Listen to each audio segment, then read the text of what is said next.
So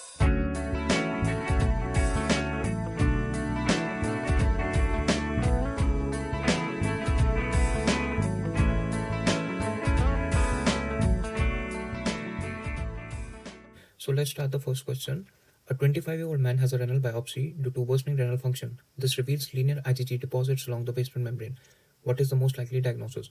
So you have five options. First is SLE, second is IgA nephropathy, third is minimal change disease, fourth is post-streptococcal glomerulonephritis, and fifth is Goodpasture syndrome. So see, whenever these type of questions are coming about renal biopsy, the first thing your mind should strike it is like we have two deposits. For one are granular deposits and second are linear deposits. Granular deposits are seen in majority of the conditions that are listed here, except for the minimal change disease. Minimal change disease doesn't have any deposits. Okay, so in minimal change disease there are no deposits, neither granular neither linear deposits. So can exclude minimal change disease now. So SLE, IgA nephropathy, and PSGN may have granular deposits. Okay, but Goodpasture syndrome is the only condition that is having a linear IgG deposits. Okay, so linear IgG deposits on a renal biopsy is the characteristic finding of Goodpasture syndrome. Goodpasture syndrome is also known as NT-GBM disease, that is known as glomerular basement membrane disease. So I'll tell you about Goodpasture syndrome in a while, but before that you should be aware about all these options that are listed here. So सब disease के बारे में you should be aware about. If SLE के बारे में question आता, what would it be like? Okay, SLE में सबसे पहले they will not mention about a man. They will always mention a woman having a photosensitivity rash, having joint pain, arthalgia. Okay, the photosensitivity rash की characteristic finding होगी that is a malar rash that is sparing the nasolabial fold. Okay, and arthalgia, and they will also give you some hints like it is an autoimmune disease, so they will tell you about that they are having anti-nuclear antibodies and anti-double stranded DNA body that is very specific for SLE. So SLE we can easily exclude यहाँ पे. Second thing is IgA nephropathy. IgA nephropathy is known as Buerger's disease. You should be aware about this. There are two Buerger's diseases in medicine. Okay. First one is BU, that is seen in smokers. ठीक है, Buerger's disease. तो वो smokers में देखते हैं, that is also called peripheral vascular disease. ठीक है, जिसमें intermittent claudication वगैरह वो सब होता है. But this IgA nephropathy is known as Buerger's disease, that is BERGER. Okay. इसमें क्या हो जाता है इस IgA nephropathy में? Similar condition that is seen in PSGN. PSGN में एक हिस्ट्री होती है सोर थ्रोट की, फेरेंजाइटिस की या स्किन इन्फेक्शन की. उसके 2-3 हफ्ते बाद पेशेंट का रेनल इन्वॉल्वमेंट होता है. IgA नेफ्रोपैथी में 2-3 दिन बाद ही रेनल इन्वॉल्वमेंट होता है. इट्स नॉट लाइक वीक्स के बाद होता है, 2-3 दिन के बाद ही रेनल इन्वॉल्वमेंट हो रही है. सोर थ्रोट या अपर रेस्पिरेटरी ट्रैक्ट इन्फेक्शन की हिस्ट्री होगी, 2 दिन बाद रेनल इन्वॉल्वमेंट होगा, हेमेचूरिया होगा. Go for IgA nephropathy, not PSGN, क्योंकि PSGN में जो हिस्ट्री होगी that will be around 2 to 3 weeks बाद आपके स्ट्रेप थ्रोट या रेस्पिरेटरी ट्रैक्ट इन्फेक्शन, फेरेंजाइटिस और इधर a skin infection like impetigo के 2-3 हफ्ते बाद there will be a renal involvement and haematuria होगा कंप्लेंट, तब PSGN होगा. सो IgA नेफ्रोपैथी और PSGN काइंड ऑफ सिमिलर है बट ड्यूरेशन में difference. Okay, so kind of exclude these two also. Now comes a minimal change disease. Minimal change disease में important ये है कि मिनिमल चेंज डिजीज के बारे में आपको सबसे पहले पता होना चाहिए. It's the most common cause of nephrotic syndrome in childrens. Okay, nephrotic syndrome में प्रोटीनूरिया होता है. You know nephrotic and nephritic syndrome. So nephrotic syndrome is having proteinuria. ठीक है, so minimal change disease most common cause of nephrotic syndrome in childrens. Okay, so इसका नाम minimal change disease इसीलिए रखा गया होता है because we have two type of microscope that the pathologist use. One is light and another is electron microscope. Light microscopy पे minimal change disease में you can see any findings. Okay, but in electron microscope there is a fusion of podocytes. जो basement membrane में podocytes होते हैं वो they have fuse. So this a characteristic finding that is seen as minimal change disease में fusion of podocytes. तो यहाँ पे ऐसा कुछ मेंशन नहीं किया गया है फ्यूजन ऑफ पोडोसाइट्स का. And I told you minimal change disease में neither linear neither granular deposits होंगे, कोई भी डिपॉजिट नहीं होगा, सिर्फ फ्यूजन ऑफ पोडोसाइट्स होगा. जहां भी क्वेश्चन में आपको फ्यूजन ऑफ पोडोसाइट्स होगा go for minimal change disease, but शर्त ये है कि that should be a child. Okay, so अब हम सबसे इंपॉर्टेंट क्वेश्चन पे आते हैं दैट इज गुडपाचर सिंड्रोम, क्योंकि ये क्वेश्चन गुडपाचर सिंड्रोम के बारे में. ठीक है, सो गुडपाचर सिंड्रोम के आपको सबसे पहले याद रखना है it's a rapidly progressive glomerulonephritis. Rapidly progressive glomerulonephritis means rapid rise in creatinine level with in days. ठीक है, किडनी इंजरी हो रही है, एक्यूट किडनी इंजरी हो रही है, क्रिएटिनिन लेवल बहुत जल्दी राइज हो रहा है. ठीक है, it is known as RPGN.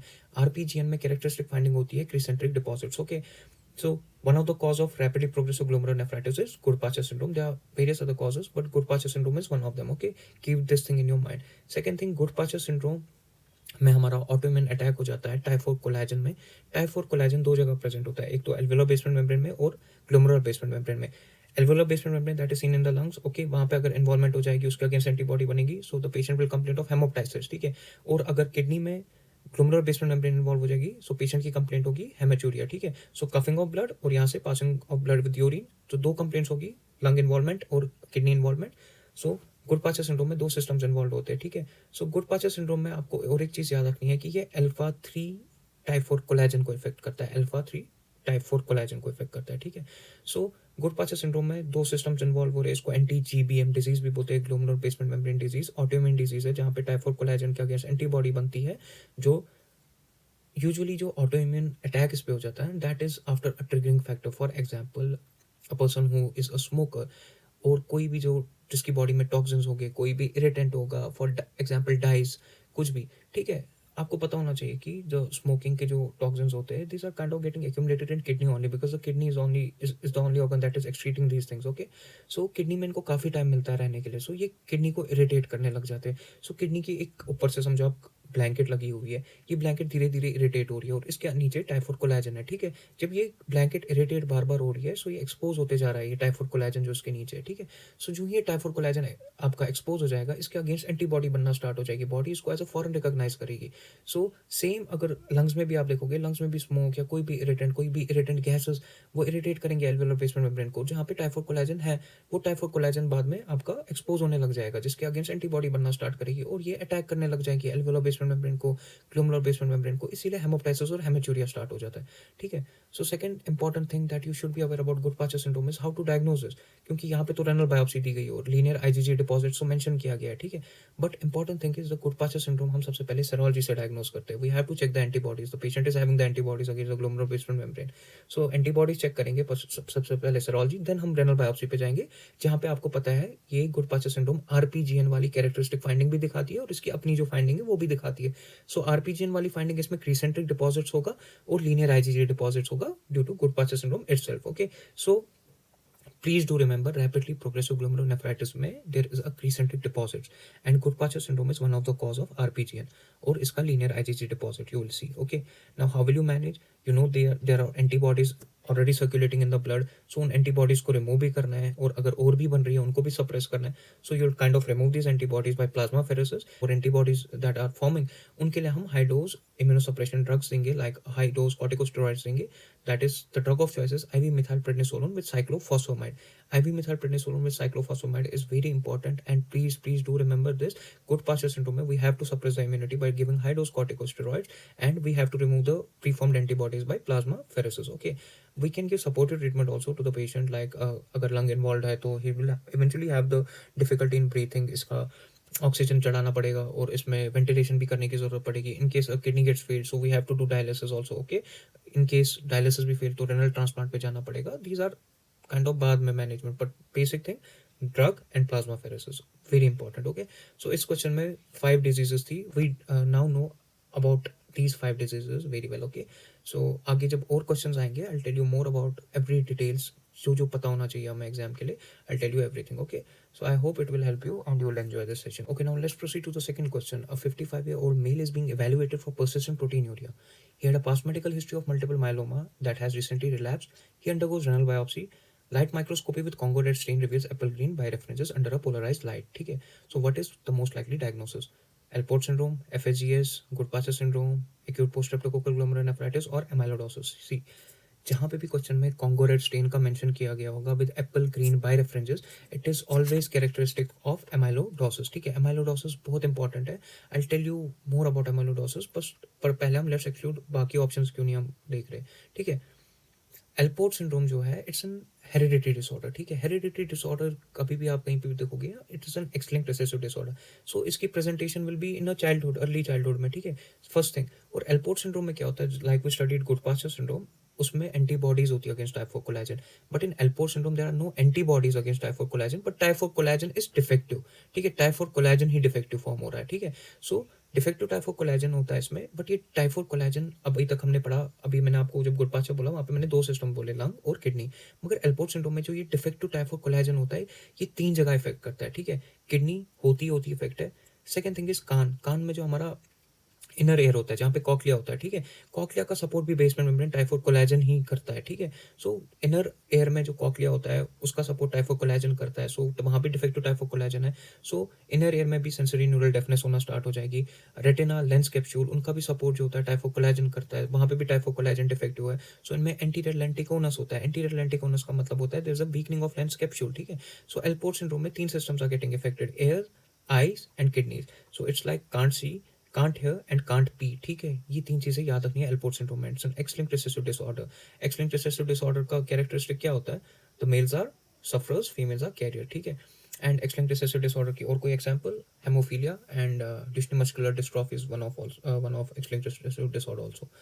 Allport syndrome इसीलिए नहीं है क्योंकि उसकी प्रेजेंटेशन से हेरिडिटरी डिसऑर्डर वो बचपन में प्रेजेंट होगी और उसकी presentation will be 3 systems involve होंगी। Now comes the FSGS, focal segmental glomerulosclerosis. Focal segmental glomerulosclerosis it's kind of IV drug abusers में जो हेरोइन यूज करते हैं, कोकीन यूज करते हैं, और एचआईवी पेशेंट्स, उनमें एफएसजीएस होता है, ठीक है। सो उसकी हिस्ट्री में HIV infections, IV drug abusers का मेंशन होगा। Goodpasture syndrome you already know. Post streptococcal glomerulonephritis you also know. So amyloidosis हमारे लिए यहाँ बेस्ट फिट हो रहा है क्योंकि Congo red stain, apple green birefringence under polarized light. So what is amyloidosis, ठीक है। एमाइलोइडोसिस के बारे में what you should know, see हमारी बॉडी में हमेशा there are getting protein synthesize हो रहे, प्रोटीन्स आर गेटिंग फोल्डेड। अगर बॉडी को प्रोटीन चाहिए it will utilise the protein, if not the protein is excreted out of the body, okay, ठीक। So amyloidosis में क्या हो जाता है? इट्स अ कंडीशन जहाँ पे मिसफोल्डेड प्रोटीन बॉडी में बहुत ज्यादा बिल्डअप हो जाते हैं। इसके कुछ कॉजेज होते हैं, can be genetic, can be due to chronic inflammation, ठीक है। For example we have common disease, जो बहुत कॉमन डिजीज हो जाती है, अल्जाइमर्स डिजीज, ठीक है, जो ओल्ड एज में देखी जाती है। ओल्ड एज में भी एक एमाइलॉइड ब्रेन में डिपॉजिट हो जाता है जिसको बोलते हैं ए बीटा एमाइलॉइड, ठीक है। वो डिपॉजिट हो जाता है। और एज रिलेटेड भी होता है जो सिनाइल, जिसको एमाइलोडोसिस बोलते हैं, जहाँ पे ट्रांसथायरेटिन डिपॉजिट होता है। सो ये 2 एमाइलॉइड आपको पता होने चाहिए, ए बीटा एमाइलॉइड और ट्रांसथायरेटिन, ठीक है। और जो सबसे इंपॉर्टेंट है दैट इज ए एल और ए एमाइलोडोसिस। ए एल मतलब लाइट चेन, जो मल्टीपल माइलोमा में और वेल्डरस्ट्रॉम्स मैक्रोग्लोबिनीमिया में देखा जाता है। और ए एमाइलोडोसिस जो होता है वो क्रोनिक इन्फ्लेमेशन में देखा जाता है। For example TB, rheumatoid arthritis, inflammatory bowel diseases, these 3 conditions are having AA amyloidosis, okay। यहाँ पे आपको क्लियर होना चाहिए कि we have AL amyloidosis that is seen in multiple myeloma, Waldenstrom's macroglobulinemia. We have AA amyloidosis that is seen in chronic inflammation like TB, rheumatoid arthritis, inflammatory bowel disease. We have transthyretin, we have A beta amyloid, ठीक है, जो Alzheimer's में देखा जाता है। और we have beta 2 माइक्रोग्लोबिन amyloid जो dialysis के पेशेंट्स में देखा जाता है, क्रोनिक किडनी डिजीज में। सो ये जो एमाइलॉइड होते हैं, दीज आर मिसफोल्डेड प्रोटीन्स, या they are like a glue, या दे आर वेरी स्टिकी, ठीक है। Body can't excrete these amyloid, so ये डिपॉजिट हो जाते हैं हमारे ऑर्गन्स में। सबसे importantly the first organ that gets affected in amyloid is the kidney. Kidney में इफेक्ट हो जाता है, that is why this patient is having persistent proteinuria, ठीक है। सेकंड, लिवर इन्वॉल्व हो सकता है, हार्ट इन्वॉल्व हो सकता है, हार्ट में रेस्ट्रिक्टिव कार्डियोमायोपैथी हो सकता है, हार्ट फेलियर हो सकता है। और हमारे टंग, मैक्रोग्लोसिया, टंग में ये आपका डिपॉजिट हो जाता है तो इट विल कॉज मैक्रोग्लोसिया। और नर्व्स में डिपॉजिट हो जाता है, it cause carpal tunnel syndrome. So amyloid में जब भी क्वेश्चन होगा हमेशा कोई क्रोनिक इन्फ्लेमेशन के बारे में मेंशन किया गया होगा, और उस पेशेंट को अब कार्पल टनल सिंड्रोम वाली कंप्लेंट्स होगी, मीडियन नर्व वाली कंप्रेशन वाली कंप्लेंट्स होगी, ठीक है। उसके बाद उसको हो सकता है पर्सिस्टेंट प्रोटीनूरिया, तो आपको समझ आना चाहिए नेफ्रोटिक सिंड्रोम इसमें डेवलप हो गया है, ठीक है। रेस्ट्रिक्टिव कार्डियोमायोपैथी का मेंशन करेंगे, कोई समझो बोलेंगे patient is having a TB, अब उसको हार्ट फेलियर हो गया, व्हाट इज द कॉज, बहुत टाइम से उसको टीबी होगा, ठीक है। तो आपको समझ आना चाहिए एमाइलॉइड डिपॉजिशन की वजह से होगा, मैक्रोग्लोसिया एमाइलॉइड डिपॉजिशन की वजह से। सो एमाइलॉइड को डायग्नोज करने के लिए we have to take the biopsy because these are very sticky, so we have to go deeper into the tissue, so we have to take the biopsy. जैसे यहाँ पे रेनल बायोप्सी की है, rectal biopsy is best, renal biopsy second, fat pad biopsy भी कर सकते हैं। सो amyloid के बारे में these things are enough, और इन्हीं के अराउंड क्वेश्चंस आते हैं, ठीक है। Now let's see the third question. A 45-year-old man with a history of alcoholic liver disease presents with abdominal distension.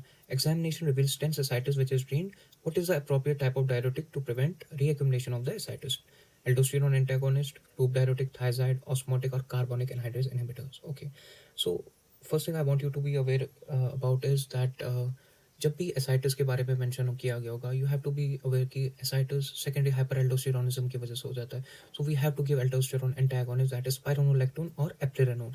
फिर स्पाइरोनोलैक्टोन और एप्लेरेनोन के कुछ कुछ अपनी फायदे होते हैं। फॉर एग्जांपल आपको पता है एल्डोस्टेरोन एंटागोनिस्ट, स्पाइरोनोलेक्टोन या एप्लेटोन, दीज आर पोटेशियम स्पेयरिंग। इनके साइड इफेक्ट में hyperkalaemia is one of the common side effect, and स्पाइरोनोलेक्टोन का एक और साइड इफेक्ट होता है, दैट इज गायनेकोमैस्टेशिया। ठीक है, सो हाइपरकेलेमिया के टाइम हमें स्टॉप करना पड़ता है। गायनेकोमैस्टेशिया की अगर पेशेंट की कॉम्प्लायंस ड्रग के साथ अच्छी नहीं होती है, ठीक है, so we have to give eplerenone, ठीक है, एसाइटिस में। तो aldosterone antagonist is the best option यहाँ पे। Loop diuretics, thiazide diuretics, osmotic diuretics, carbonic anhydrase inhibitors are not used. ठीक है, carbonic anhydrase inhibitors like acetazolamide dorzolamide, brinzolamide, these are used for glaucoma. Osmotic diuretics are used like mannitol, वो सब हम raise intracranial pressure में use करते हैं। Thiazide, hypertension. Loop diuretics can be used for heart failure also.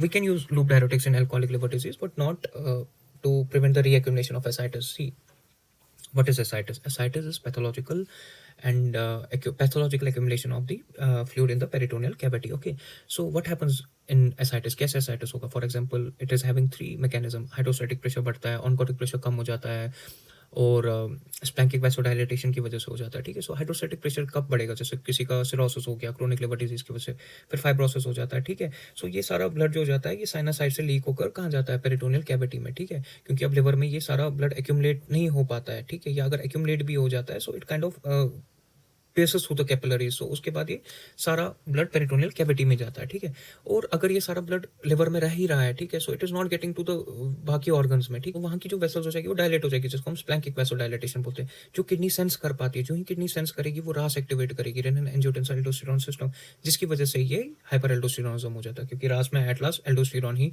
Activate हो जाता है, जिसकी वजह से सोडियम वाटर रिटेंशन हो जाती है। ठीक है, फिर डिक्रीज ऑनकोटिक प्रेशर के अलग कॉजेज होते हैं, क्योंकि अगर लिवर डैमेज हो जाएगा, एल्बुमिन नहीं बनेगा। ठीक है, एल्बुमिन मेजर प्रोटीन होता है जो हमारी बॉडी में ऑनकोटिक प्रेशर मेंटेन करता है, यानी ब्लड वेसल्स में सारा फ्लूइड खींच के रखता है।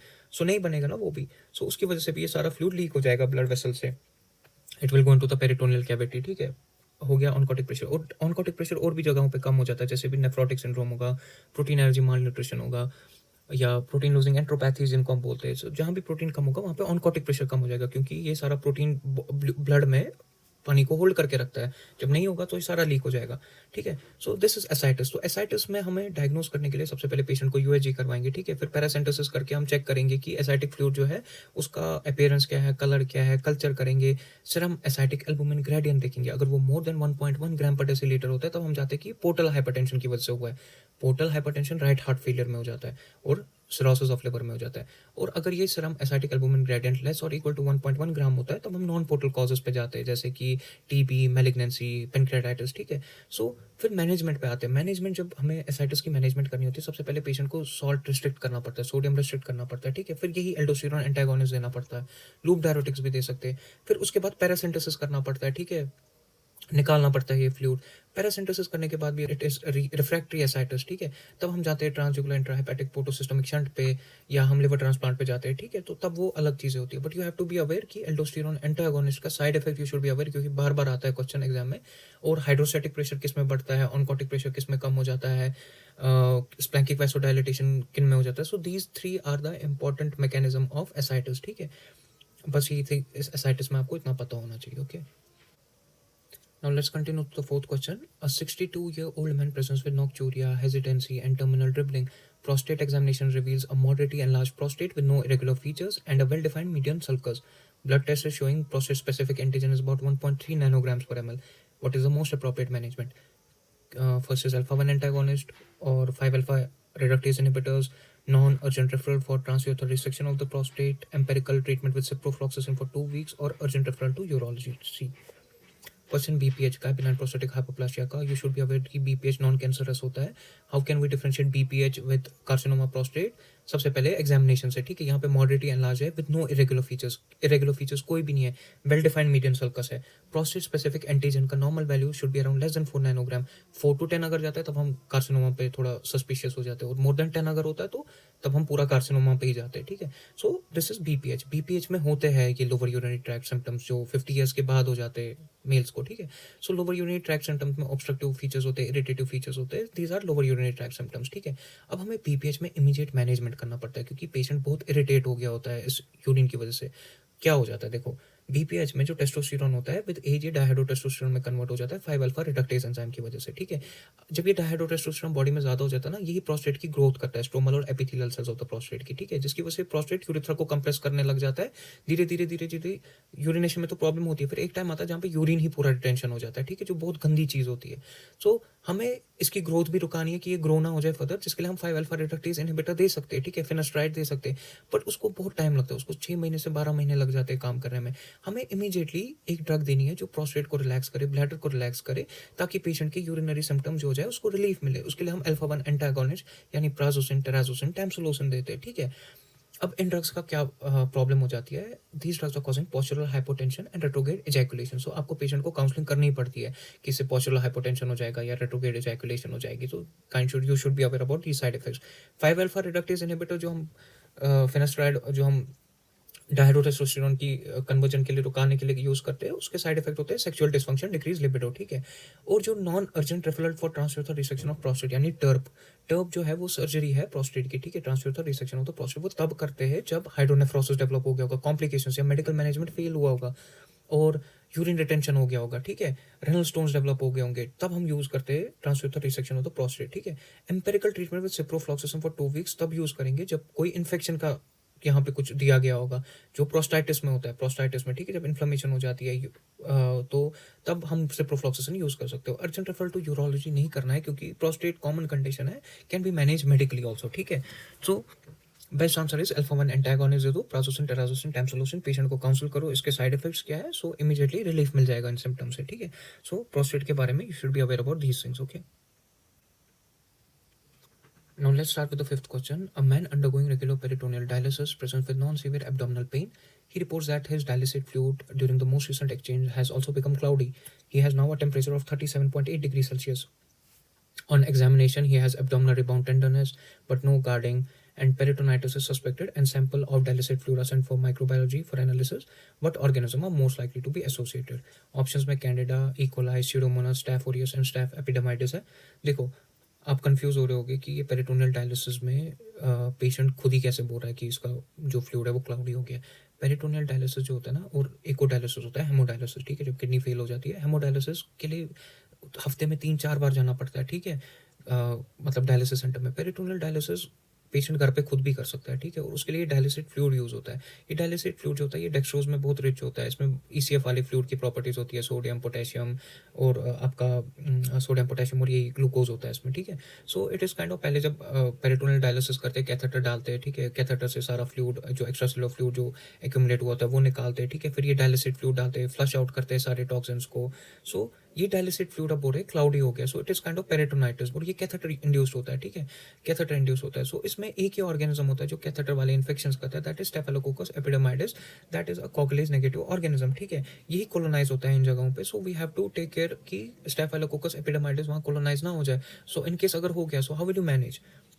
मैनेजमेंट के लिए first of remove the source of infection, second thing is to give intraperitoneal vancomycin and ceftazidime as an empirical therapy, because microbiology में एनालिसिस करने के लिए इन सब चीज़ों में बहुत दिन लग जाते हैं। So we have to give empirical therapy and that is intraperitoneal, that is not IV neither oral, that is intraperitoneal vancomycin and ceftazidime हम यूज करते हैं जब भी कोई डायलिसिस इंड्यूस पेरिटोनाइटिस होता है, ठीक है। सो ये सब आपको याद रखना चाहिए। और डायलिसिस में हमेशा we have to monitor patient का वेट, कि हमने कितना फ्लूइड निकाला, कितना फ्लूइड वापस डाला, कितना फ्लूइड इसका क्लीन किया, ठीक है। So you will go in a nephrology ward, you will see they have a chart जहाँ पे वो वेट मॉनिटर करते हैं, ठीक है। सो डायलिसिस के बारे में this is enough. Now the sixth question is, a 69-year-old woman has repeated blood tests arranged by her general practitioner after commencing Ramipril for the treatment of hypertension. She weighs 70 kg and the blood test prior to the antihypertensive treatment is sodium, potassium, urea, creatinine. These are normal and EGFR is about 74 ml per minute. Normal is around more than 90. Okay, ये prior to antihypertensive है।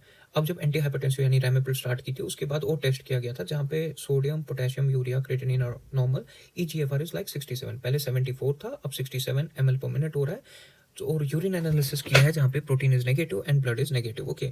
So important thing is, अब यहाँ पे question में पूछा गया है कि सीकेडी कौन सी स्टेज की है, 1, 2, 3A, 4 या नो किडनी डिजीज प्रेजेंट है, ठीक है। वी शुड बी अवेयर कि सीकेडी की डेफिनेशन क्या है। क्रोनिक किडनी डिजीज की डेफिनेशन होती है कि GFR जब 60 ml पर मिनट से कम हो जाता है, ठीक है, 60 ml पर मिनट से कम हो जाता है, but duration should be more than 3 months, और स्ट्रक्चरल या विजिबल कोई कॉज होना चाहिए, ठीक है, जैसे यहाँ यूरिन एनालिसिस में protein is negative, blood is negative, there is no cause, और duration should be 3 months, more than 3 months. यहाँ पे ब्लड टेस्ट 2 हफ्ते बाद ही किया था एंटी हाइपरटेंसिव देने के बाद, so you can classify it as a CKD, it is a normal kidney, ठीक है, ये नॉर्मल मैकेनिज्म होता है AC इनहिबिटर्स रैमेप्रिल देने के बाद, ठीक है, so there is no kidney disease present, ठीक है। अब हम ये AC इनहिबिटर क्यों यूज कर रहे हैं, ठीक है, AC इनहिबिटर्स है ड्रग ऑफ चॉइस जिनमें डायबिटीज होता है और हाइपरटेंशन होता है, ठीक है, उनको मैनेज करने के लिए रैमेप्रिल देते हैं। क्यों? क्योंकि जो एफेरेंट और इफेरेंट आर्टरियल्स होते हैं, जब आप इफेरेंट आर्टरियल को डायलेट करोगे ना, ठीक है, इफेरेंट आर्टरियल को आप डायलेट करोगे, सो जो ग्लोमेरुलर प्रेशर होता है ना वो कम हो जाता है, ठीक है, जिसकी वजह से प्रोटीन लीक नहीं हो पाता है। अगर आप इफेरेंट आर्टरीज को कंस्ट्रिक्ट करोगे तब प्रेशर बढ़ जाता है, ग्लोमेरुलर प्रेशर, और तब प्रोटीन लीक होता है। सो इफेरेंट को आपको डायलेट करके रखना पड़ता है, जो AC इनहिबिटर बहुत अच्छे से करती है, जिसकी वजह से ग्लोमेरुलर प्रेशर कम हो जाता है, तो प्रोटीन लीक आउट नहीं हो जाता है, ठीक है, तो डायबिटिक नेफ्रोपैथी नहीं हो पाती है। उसके लिए हमें मॉनिटर करना पड़ता है किडनी फंक्शन, ठीक है। सो EGFR ठीक है, पर हाँ स्टॉप तब करनी है जब क्रेटिनिन लेवल जो होती है ना वो more than 30% border line value से इंक्रीज हो जाता है, ठीक है। सो यहाँ पे क्रेटिनिन नॉर्मल ही है। सो EGFR में हमने देखा कि 60 ml पर मिनट से कम होना चाहिए और वो ड्यूरेशन 3 मंथ्स होनी चाहिए, तब हम क्लासीफाई करते हैं एज अ CKD। बट यहाँ पे कोई भी ऐसा सच ड्यूरेशन नहीं दिया गया है और ना कोई स्ट्रक्चरल या विजिबल कॉज है, यानी प्रोटीन लीक नहीं हो रहा है, ब्लड नहीं जा रहा है, so it's a no kidney disease present, okay. So CKD की स्टेज यू शुड स्टडी, ठीक है, CKD की स्टेज अच्छे से पढ़ लेना, वो आ सकती है एग्जाम में, ठीक है। Okay, now the seventh question is, a 4-week-old baby is brought into the clinic by his father due to concerns about his weight. He was 3.4 kg at birth and his weight initially dropped to 3 kg. His weight has now increased back to 3.3, but he has therefore dropped from 50th percentile to 3rd percentile after 1 month. His father can't seem to get him settled and thought that he seemed to have changed his nappy twice as often as his friend's baby. He says he always seemed to want feeding but still won't put on weight, although he had some diarrhea. The baby's muscles are wasted and he cries and screams throughout the examination. You find that the baby's lips appear quite dry and you suspect a diagnosis of congenital diabetes insipidus, so you check the urine osmolality, ठीक है। So clearly mention गया है कि congenital diabetes insipidus है, ठीक है। पहले urine osmolality was around 250 milliosmol per kg and following administration of desmopressin the urine osmolality is rechecked and that is around 275 milliosmol per kg. Which mutation is most likely to be the cause of this presentation? See, बड़ा question है, it's kind of irritating question, but see ये congenital diabetes insipidus है। Diabetes insipidus adults में भी होता है, कॉन्जेनेंटल भी होता है। अडल्ट्स में अलग कंप्लेंट्स होगी या अदर कॉजेज होंगे और चिल्ड्रंस में other complaints and other causes होते हैं, ठीक है। बच्चा आपको नहीं बोल सकता है कि मुझे पॉलीयूरिया, मुझे पॉलीडिप्सिया हो रहा है, ठीक है, क्योंकि डायबिटीज इंसिपिडस में क्या होता है, एंटी डायबिटिक हार्मोन नहीं होता है, या तो अगर होता है वो रिसेप्टर पे एक्ट नहीं कर पाता है, जिसकी वजह से पानी लीक हो जाता है, ठीक है। It is not getting reabsorb by aquaporin 2 channels, ठीक है। सो वो सारा लीक हो जाता है, सो यूरिनेशन बहुत करता है इंसान उसमें, पॉलीयूरिया, और प्यास भी लगती है, डिहाइड्रेटेड होता है। तो अब ये बच्चा है, ये थोड़ी बोलेगा मुझे पॉलीयूरिया हो रहा है, बट क्वेश्चन में बोला गया है कि यहाँ पे उसका नैपी बार बार चेंज करना पड़ रहा है एंड फेलियर टू थ्राइव है, इज इरिटेटेड, ठीक है। और आपको सीधे डिहाइड्रेशन बोली गई है कि उसके लिप्स अपीयर्स क्वाइट ड्राई, ठीक है। You suspect diagnosis of congenital diabetes insipidus. So see, adults में अदर कॉजेज होते हैं क्रैनियल और नेफ्रोजेनिक के, और चिल्ड्रंस में अदर कॉजेज होते हैं। चिल्ड्रंस में अगर कॉन्जेनिटल हो, it is always like to be a mutation, ठीक है। देखो यूरिन ऑस्मोलैरिटी पहले 250 थी, अब यूरिन ऑस्मोलैरिटी 275 है। यूरिन ऑस्मोलैरिटी इस पेशेंट में कम होती है क्योंकि ये सारा डायल्यूटेड यूरिन होता है, ठीक है। और जो ब्लड की ऑस्मोलैरिटी होती है वहाँ पे सोल्यूट्स बहुत ज़्यादा होते हैं, क्योंकि सिर्फ ब्लड से तो सारा पानी निकल रहा है और वो पानी यूरिन में जा रहा है, तो यूरिन की ऑस्मोलैरिटी क्या होगी, कम होगी, सोल्यूट्स कम होंगे, ठीक है। मगर ब्लड में ऑस्मोलैरिटी ज़्यादा होती है, ठीक है। सो हम सीधे पता चलता है कि ये डायल्यूटेड यूरिन है। अब हम क्या करते हैं, वाटर डिप्रिवेशन टेस्ट करते हैं, पर ये बच्चा है, इसमें हम सीधे डेस्मोप्रेसिन देते हैं, जो आपका सिंथेटिक ADH होता है, ठीक है। सिंथेटिक ADH देने के बाद, अगर सिंथेटिक ADH देने के बाद यूरिन ऑस्मोलैरिटी बढ़ जाती, ठीक है, तो हमें समझ आता कि ये क्रेनियल डायबिटीज इंसिपिडस है, ठीक है। बट यहाँ पे क्या हो रहा है, सिंथेटिक ADH देने के बाद आपका ऑस्मोलैरिटी नहीं बढ़ रहा है, सो हमें समझ आना चाहिए कि ये रिसेप्टर पे ही एक्ट नहीं कर पा रहा है, क्योंकि 250 से 275 not a major difference, 50% increase हो जाना चाहिए।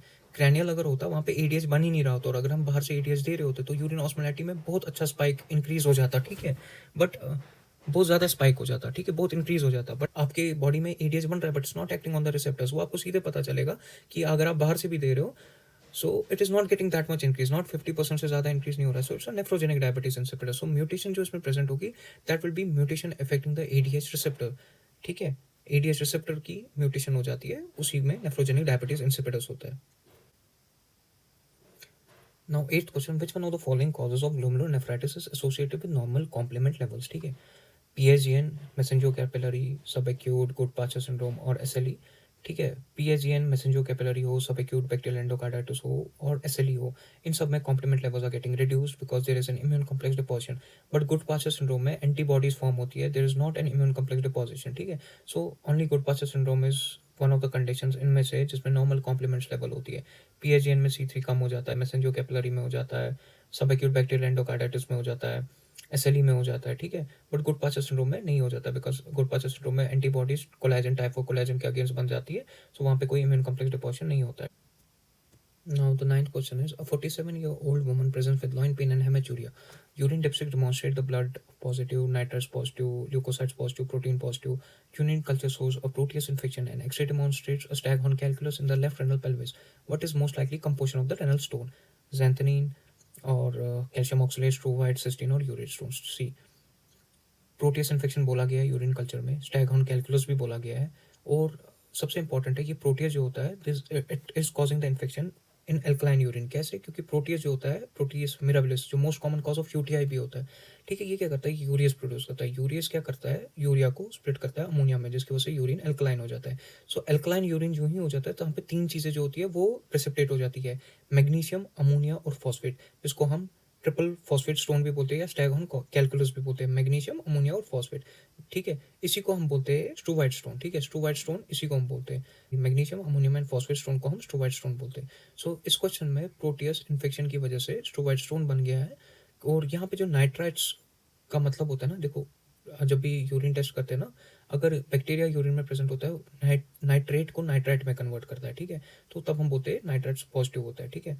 सो बैक्टीरिया है Proteus, most common cause of UTI भी है, ट्रिपल फॉस्फेट स्टोन बनाता है, magnesium, ammonium phosphate, staghorn calculus. ठीक है। जो रेडियो ओपेक होता है। बाकी इनमें से क्वेश्चन आ सकता है रेडियो ल्यूसेंट कौन सा है? रेडियो ल्यूसेंट इनमें से दो स्टोन याद रखना, यूरेट स्टोन्स और सिस्टीन स्टोन्स, यानी यूरिक एसिड स्टोन्स और cystine stones, these are radiolucent. और ये वाले जो है ये रेडियो ओपेक होते हैं। Tenth question is, which one of the following statement is true regarding autosomal recessive polycystic kidney disease? ठीक है। Autosomal recessive polycystic kidney disease onset is typically in the third decade. Liver involvement is rare or it is due to defect on chromosome 16. More common than autosomal dominant PKD or may be diagnosed on prenatal ultrasound. C. Autosomal recessive and autosomal dominant polycystic kidney disease बहुत important है, बहुत ज़्यादा important है।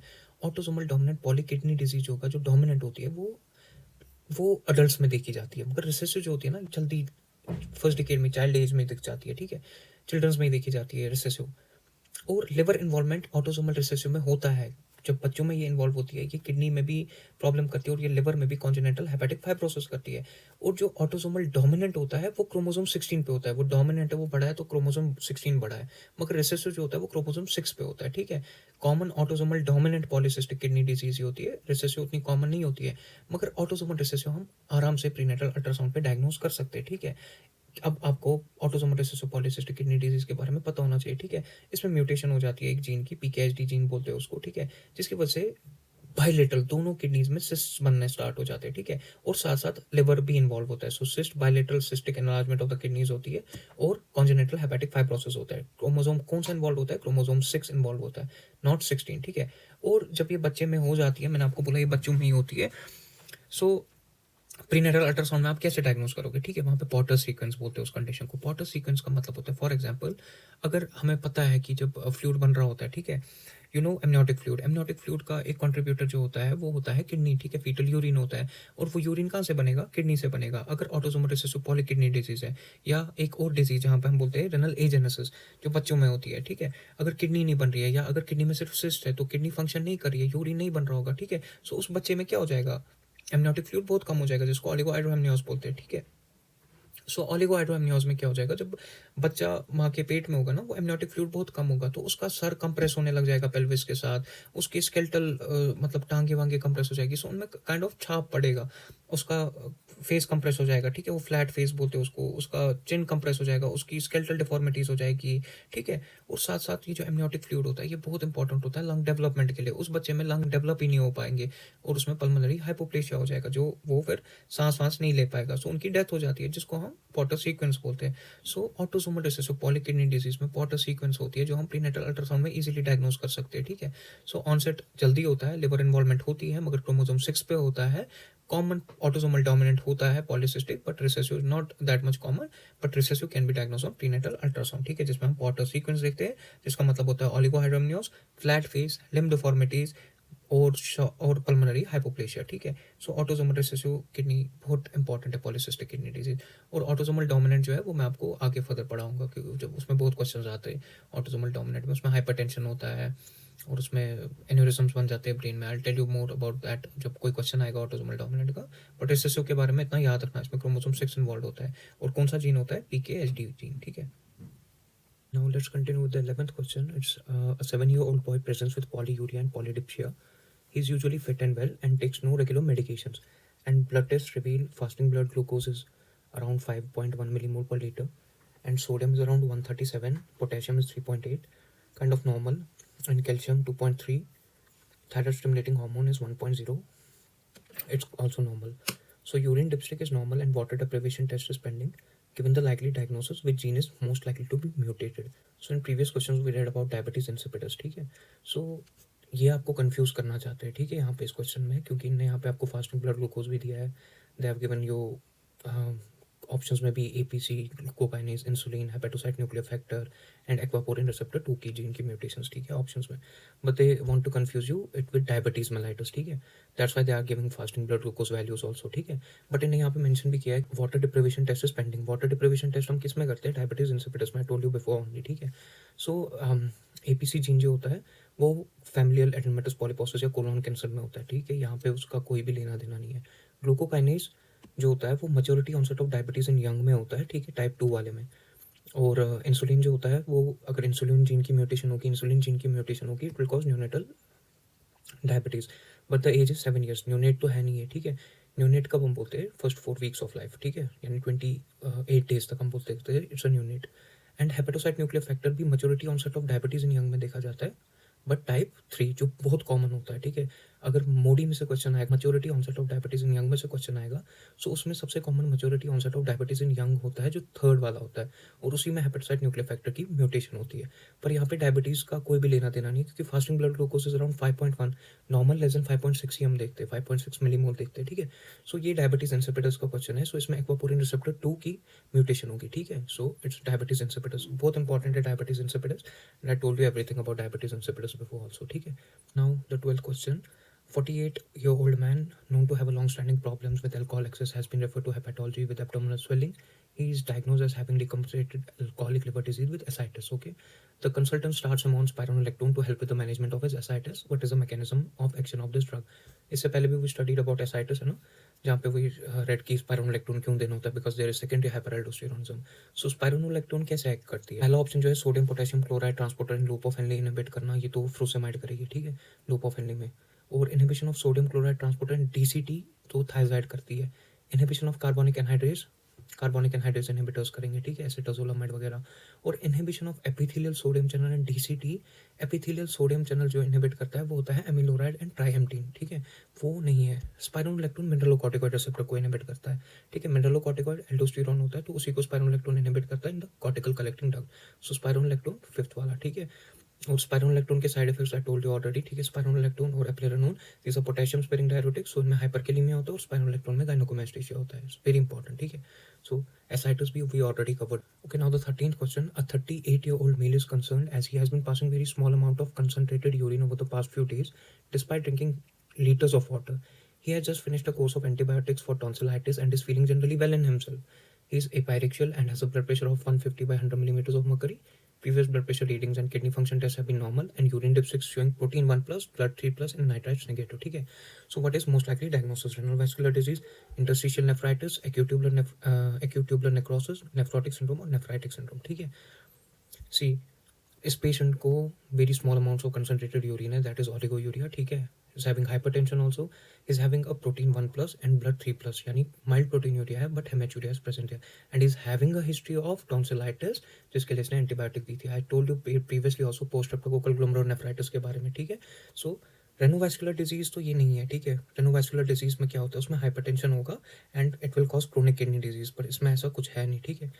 It doesn't fit the acute presentation कि antibiotics खाई थी कुछ time पहले।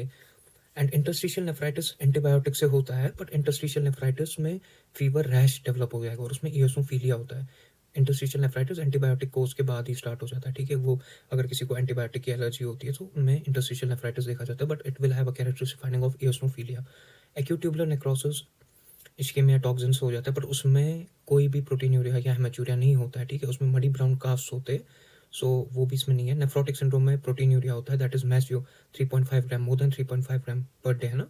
और उसमें एडिमा हाइपोएल्बुमिनिया होता है, वो सब होता है। बट यहाँ पे सारी फीचर्स ऑफ नेफ्राइटिक सिंड्रोम है, यानी glomerulonephritis, that is post streptococcal glomerulonephritis, ठीक है। Now the 14th question, you are called to see a 54-year-old man due to sudden onset of right arm pain in the renal ward. The patient reports the pain came on his right arm over a matter of minutes while he was resting in the bed. There is no apparent history of traumatic injury. He has been recently admitted following the development of significant edema throughout his body, including periorbital edema. On examination, his right arm is pale, cool to touch, has a capillary refill time of 6 seconds, and no palpable radial pulse. However, his brachial pulse is intact. He is currently having daily blood tests to monitor his renal function. His urine dipstick on presentation showed heavy proteinuria. He was further investigated with a 24-hour urine collection, which was just been reported. Protein 6.2 grams per liter. What is the likely cause of his right arm pain? So options are antithrombin 3 deficiency, factor 5 latent mutation, immobility in hospital, omission of prophylactic low molecular weight heparin, and proteinase deficiency. See, it's a clear-cut scenario of nephrotic syndrome. Nephrotic syndrome में anticoagulants की deficiency होती है, the natural anticoagulants, that is antithrombin 3 deficiency. जब antithrombin 3 deficiency हो जाएगी, patient में venous thrombosis होने के चांसेस हो जाते हैं, ठीक है। डीवीटी होने के चांसेस होते हैं, रेनल वेन थ्रोम्बोसिस भी हो सकता है। सो नेचुरल एंटीकोगुलेंट जो एंटीथ्रोम्बिन 3 है, उसी की डेफिशिएंसी हो गई है। Nephrotic syndrome is a hypercoagulable state due to loss of natural anticoagulants, ठीक है। दैट्स व्हाई इसमें थ्रोम्बोसिस डेवलप हो गया है, और ये सारे क्लिनिकल फीचर्स जो है थ्रोम्बोसिस के ही है, क्योंकि एंटीथ्रोम्बिन 3 जो नेचुरल एंटीकोगुलेंट है, उसी की डेफिशिएंसी हो रही है, ठीक है। बाकी ऑप्शंस इसमें फिट नहीं हो रहे, and I will tell you about factor 5 latent mutation, protein deficiency, इन सब के बारे में आगे जब हम हेमेटोलॉजी पढ़ेंगे, ठीक है। तब ये बहुत इंपॉर्टेंट टॉपिक्स है, तो ये तब हम कवर करेंगे। अभी के लिए आप याद रखो, नेफ्रोटिक सिंड्रोम में एंटीथ्रोम्बिन 3 डेफिशिएंसी होती है, so it's a hypercoagulable state. सो इसमें हमारा डीवीटी होने के चांसेस बहुत ज़्यादा हो जाते हैं। So now the 15th question, a 19-year-old man presents for routine renal follow-up. He has a long-standing history of polyuria and polydipsia since childhood and has regular repeat testing. His heart rate is 108 beats per minute and blood pressure is around 102 by 72 millimeters of mercury. Capillary refill time is 3 seconds. He is asked to perform another water deprivation test. After this, his urine osmolality remains low. He is then given desmopressin, after which urine osmolality still remains low. What is the most likely mutation causing this patient? Again, see diabetes insipidus का question है, but हमेशा आई told you, अगर cranial diabetes होगा, सो उसमें अगर आप desmopressin दोगे, क्योंकि क्रैनियल से एडीएच नहीं निकल रहा है, आप सिंथेटिक एडीएच दोगे यानी डेस्मोप्रेसिन दोगे, सो वो एक्ट करेगा रिसेप्टर पे, it will increase the osmolarity, ठीक है।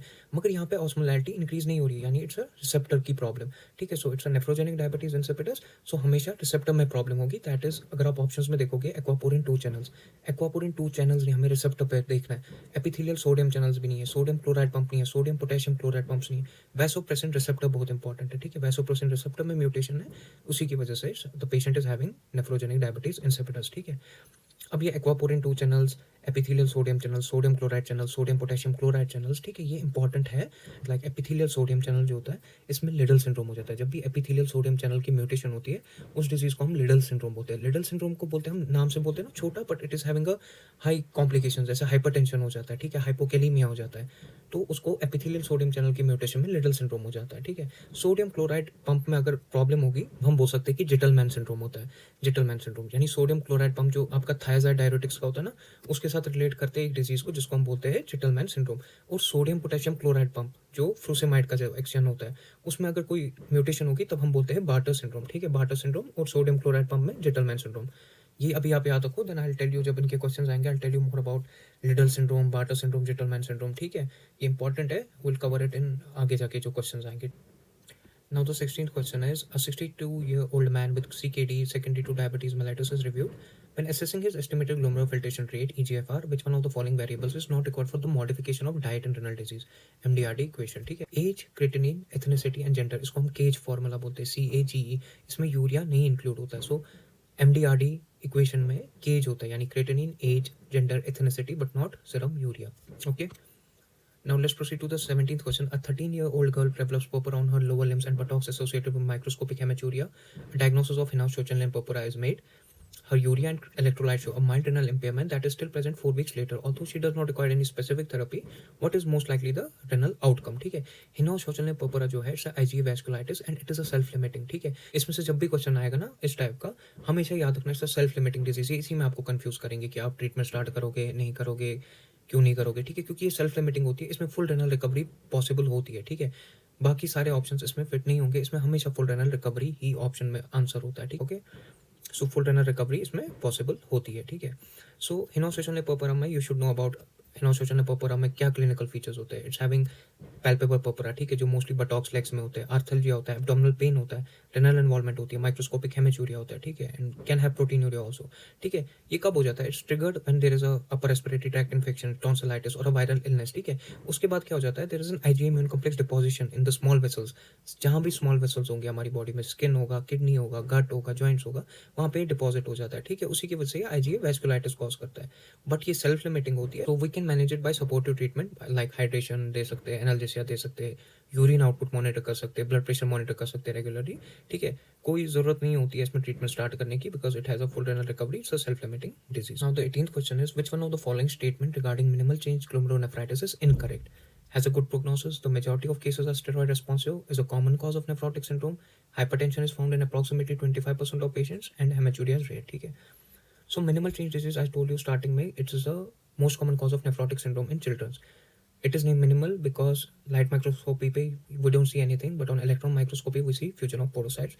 Another important thing is it's a nephrotic syndrome, so hematuria is rare. That is correct. ठीक है, hypertension इसमें नहीं दिखेगा because it's a nephrotic syndrome, not a nephritic syndrome. और ये steroid responsive होती है जब prednisolone देते हैं. It's showing a good response to prednisolone. Okay, so it has a good prognosis. So यहाँ पे fourth option, that is hypertension is found in approximately 25% of patients, is incorrect. ठीक है, it's a nephrotic syndrome, we don't see hypertension in it. Okay, so minimal changes is very important. So now the 19th question is, each of the following is a risk factor of renal stone formation except renal tubular acidosis, cadmium, hyperparathyroidism, dehydration, cystinosis. See, बहुत easy है. renal tubular acidosis जो type 1 होता है ना, उसमें renal stone formation होती है. Cadmium के एक्सपोजर में भी किडनी में स्टोन फॉर्मेशन हो सकती है. हाइपरपैराथायरॉइडिज्म में कैल्शियम की वजह से स्टोन फॉर्मेशन हो सकती है. डिहाइड्रेशन में कंसंट्रेशन हो जाती है ज़्यादा यूरिन की, स्टोन फॉर्मेशन हो सकती है. सिस्टेनोसिस लाइसोसोमल स्टोरेज डिजीज है, और सिस्टेनोरिया एक अलग चीज़ है.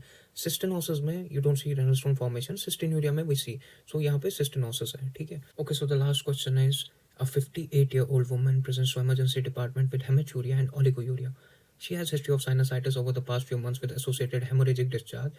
Examination reveals hypertension. Urine analysis demonstrate proteinuria and hematuria. Blood tests are performed with the results below. Sodium is normal. Potassium is elevated. Okay.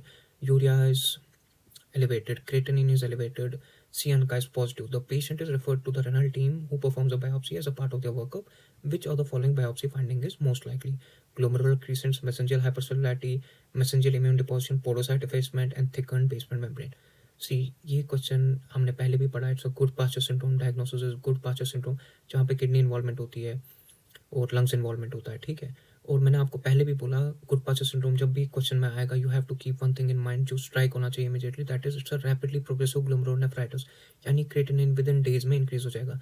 And in this question you can clearly see कि creatinine level कितना ज़्यादा बढ़ गया है.